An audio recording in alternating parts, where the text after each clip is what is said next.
ঘটনাটা হচ্ছে এই একটা জায়গার বিরোধ নিয়ে প্রায় ধরেন 8-9 বছর ধরে সেটা মামলা চলমান ছিল। আজ 2-3 দিন হচ্ছে সেটা রায় দিছে। রায় দেওয়ার পরে সেটা আজকে কোর্ট থেকে জজ সাহেব আমাদেরকে সেটা বুঝিয়ে দেওয়ার জন্য কোর্ট থেকে লোক দিছে।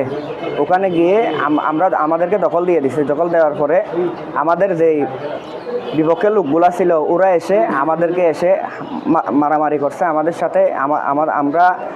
আমার আব্বুকে মাথা ফেটে দিছে আর আমার বাগিনাকে ছুরি মারছে এই সন্ত্রাসীরা, আওয়ামী লীগের সন্ত্রাসীরা। কে মারছে বলতে আমি এই মুখ দেখা সবাইকে চিনবো। আমিন মেম্বার বলে, সাবেক আমিন মেম্বার, ওর নেতৃত্বে সব কিছু হয়েছে। এই জায়গাটা বুঝিয়ে দেওয়ার জন্য গেছে কোর্ট থেকে।